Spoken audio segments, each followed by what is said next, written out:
pagi semua, perkenalkan nama saya Talia Margarita Simalango dengan NIM 10/2017-224. Baik, di sini saya akan memperagakan untuk praktikum patologi klinik blok 24.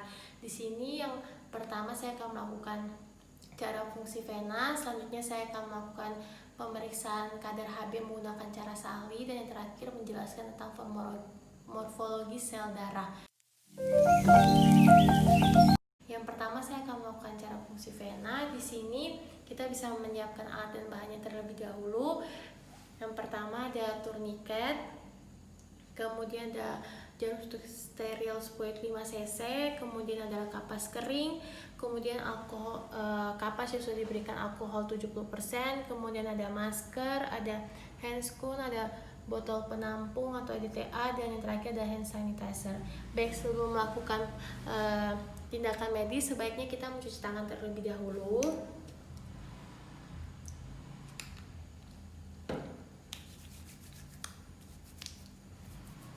Setelah itu kita menggunakan alat pelindung diri seperti masker yang pertama,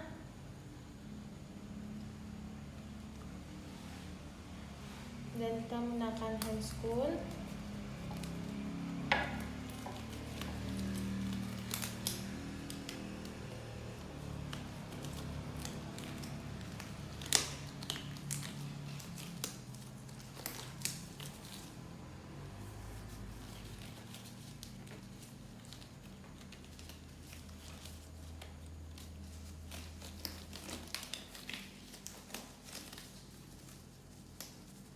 Setelah itu untuk pemeriksaan fungsi vena tangan pasien, kita bisa menentukan venanya terlebih dahulu, biasanya di daerah fossa cubiti di sebelah sini. Setelah itu kita memasang tourniquet. Kita memasang tourniquet jangan terlalu kencang ya. Setelah memasang tourniquet, kita bisa lihat vena. Apabila vena belum ada atau tidak terlalu kelihatan, kita bisa minta pasien untuk mengepalkan tangannya, kemudian membuka dan mengepalkan tangannya. Apabila vena sudah terlihat, kita bisa menentukan vena. Setelah menentukan venanya, kita asepsis menggunakan kapas yang sudah diberikan alkohol 70%. Kita asepsis secara sirkular dari sentral ke perifer. Setelah itu kita tunggu, biarkan sampai kering. Kita mengambil jarum suntik 5 cc. Kita lakukan penusukan di kulit pada vena yang sudah ditentukan tadi.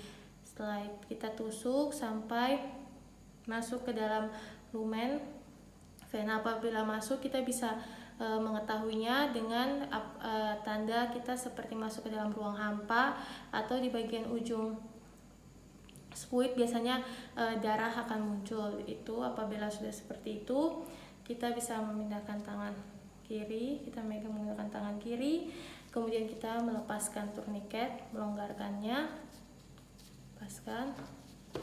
Setelah itu kita tarik darahnya secara perlahan hingga darah yang dibutuhkan berapa. Di sini kita membutuhkan 5 cc, kita tarik sampai 5 cc.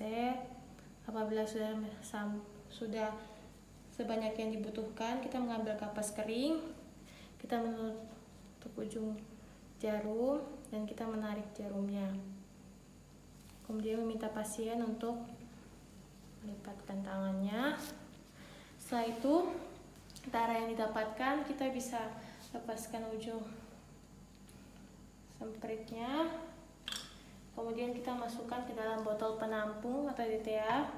Kita masukkan secara perlahan, jangan disemprotkan langsung, tapi masukkan secara perlahan di bagian dindingnya. Setelah sudah masuk semuanya, kita bisa mengkocoknya. Apabila menggunakan antikoagulan, kita mencocoknya sampai homogen. Selanjutnya kita akan melakukan pemeriksaan kadar Hb dengan cara Sahli. Baik, selanjutnya saya akan memperagakan untuk cara pemeriksaan kadar HB dengan cara sahli. Nah, pertama-tama kita siapkan alat dan bahannya terlebih dahulu. Di sini untuk alatnya sudah ada hematometer sahli. Nah, yang isinya ada komparator blok, kemudian ada pipet sahli, kemudian ada tabung reaksi, kemudian ada batang pengaduk, pipet, dan yang terakhir ada HCl 0,1 N. Nah, kita siapkan reagennya juga. Di sini ada yang sudah tadi, ada HCl 0,1 N dan ada Aquades. Nah, setelah itu di sini juga sudah ada darah. Kita bisa menyiapkan darah, bisa dari darah kapiler maupun darah vena. Di sini kita sudah ada darah vena karena sebelumnya kita sudah mengambil darah vena, jadi kita memakai darah vena di sini untuk pemeriksaannya. Nah, selanjutnya di sini ada, sebelum kita melakukan pemeriksaan, sebaiknya kita mencuci tangan terlebih dahulu.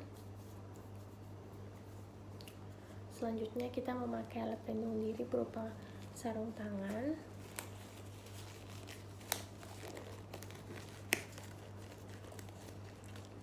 Kita memakai sarung tangan.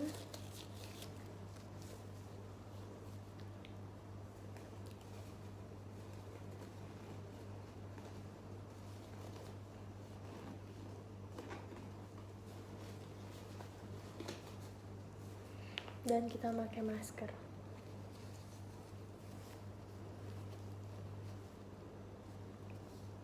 Nah, di sini pertama-tama pada tabung reaksi kita tabung pengencer kita larutan HCl 0,1 N sebanyak 5 tetes. Di sini kita ambil, kemudian kita teteskan sebanyak 5 tetes atau tidak sampai di garis kedua di bawah. Di sini kita bisa lihat, kita teteskan. Setelah itu kita masukkan ke dalam komparator blok. Setelah itu darah yang sudah kita ambil, darah vena maupun darah kapiler, kita ambil pipet sali. Kita mengisi pipet sali dengan darah sampai batas 20 mikroliter. Di sini kita isi darahnya. Biasanya di sini ada ujungnya ada spuit untuk kita tarik. Jadi kita ambil sampai 20 mikroliter. Apabila sudah sampai 20 mikroliter, kita bersihkan dulu ujung pipetnya yang masih menempel darah pada ujung pipetnya. Kita bersihkan dulu pipet bagian luarnya. Setelah itu kita masukkan pipet sali ke dalam dasar tabung pengencer yang telah diisi dengan larutan HCl 0,1 tadi, dan kita alirkan darah pipet sali ke dalam tabung pengencer sehingga darah bercampur dengan HCl 0,1 N. Kita masukkan, terus habis itu kita tarik sedikit darahnya, kita masukkan lagi untuk kita membersihkan darah yang masih ada di dalam pipet sali ini. Setelah sudah selesai, kita cegah jangan sampai terjadi gelombang udara. Setelah itu kita bilas pipet sali menggunakan HCl 0,1 N dalam tabung pengencer yang masih jernih. Setelah itu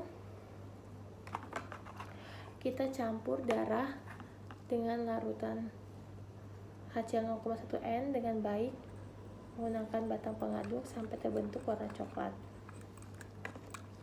Kita bisa lihat, kita aduk. Setelah itu kita bisa tambahkan Aquades.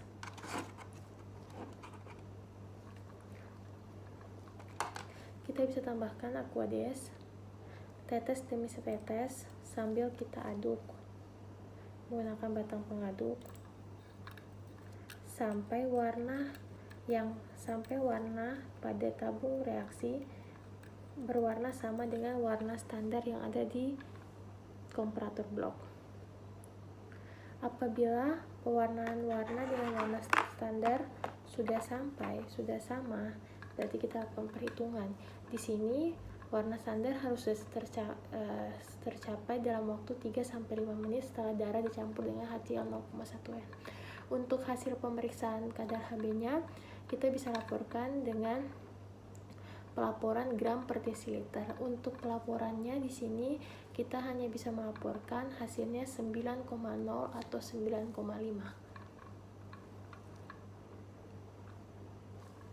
Terima kasih. Baik, selanjutnya di sini saya akan menjelaskan untuk morfologi sel darah. Yang pertama di sini kita bisa lihat di sini ada hemositoblas. Di sini hemositoblas akan terbagi menjadi sel-sel darah, yaitu ada proeritroblas, myoblas, limfoblas, monoblas, dan megakaryoblast. Di sini kita bisa sebut sebagai sel blast. Nah, proeritroblas ini akan terpecah menjadi membentuk eritrosit. Nah, selanjutnya di sini juga ada leukosit. Di sini leukosit ada terbagi menjadi dua, ada leukosit yang bergranul dan yang tidak bergranul. Leukosit yang bergranul ada basofil, eosinofil, dan neutrofil, sedangkan leukosit yang tidak bergranul ada limfosit dan monosit. Nah, yang terakhir di sini megakaryoblast akan terpecah, hasilnya akan membentuk trombosit. Nah, saya akan menjelaskan di sini untuk jenis-jenis leukosit. Di sini yang pertama ada basofil. Nah, basofil di sini, basofil itu bentuknya inti oval pada basofil muda, sedangkan pada basofil yang dewasa dia berbentuk lobular. Kemudian sitoplasmanya itu mengandung granula, kemudian bentuk granula tidak selalu bulat dan ukurannya tidak sama besar. Dia berwarna biru dan hitam, kemudian granulanya itu mengandung histamin dan heparin. Selanjutnya untuk eosinofil, di sini eosinofil itu bentuk intinya lobutet, kemudian biasanya bilobus. Dan sitoplasma eosinofil ini mengandung granula bentuk bulat dengan ukuran sama besar, berwarna merah jingga, kemudian distribusi granula tidak menutup inti sel. Selanjutnya di sini saya akan menjelaskan neutrofil batang. Neutrofil, di sini neutrofil terbagi menjadi dua, ada batang dan segmen. Untuk neutrofil batang, di sini neutrofil batang itu berbentuk sel oval atau bulat, warna sitoplasma merah muda atau pink, kemudian yang memiliki bentuk inti yang lonjong seperti sepatu kuda atau berlobus tapi tidak bersegmen. Sedangkan untuk neutrofil segmen, bentuk sel oval atau bulat, kemudian warna sitoplasma merah muda atau pink, kemudian memiliki bentuk inti berlobus. Normalnya itu kurang dari 5 lobus. Apabila dia lebih dari 5 lobus, biasanya kita sebut hipersegmentasi. Dan dia memiliki sedikit eutrofilik atau neutrofilik pada granula. Kemudian ada limfosit. Di limfosit ini bentuk sel bermacam-macam, kadang bulat, kadang juga oval. Kemudian sitoplasma berwarna biru, bergranula kasar, ukuran granula tidak sama besar, warna granula biru. Kemudian struktur kromatinya kasar, memadat, dan terdapat halo di sekitar inti. Dan yang terakhir monosit. Di sini monosit bentuk sel bulat, oval atau tidak teratur, sitoplasma berwarna biru kelabu, kadang mempunyai pseudopodia. Kemudian terdapat granula halus, ukuran sama besar, tersebar merata, berwarna kemerahan. Di dalam sitoplasma dapat dijumpai vakuol, kemudian warna inti kemerahan dengan struktur kromatin seperti girus otak. Baik, terima kasih untuk praktikum patologi klinik yang pertama sudah selesai di sini videonya. Terima kasih. Saya minta maaf apabila ada kesalahan ataupun kesalahan kata.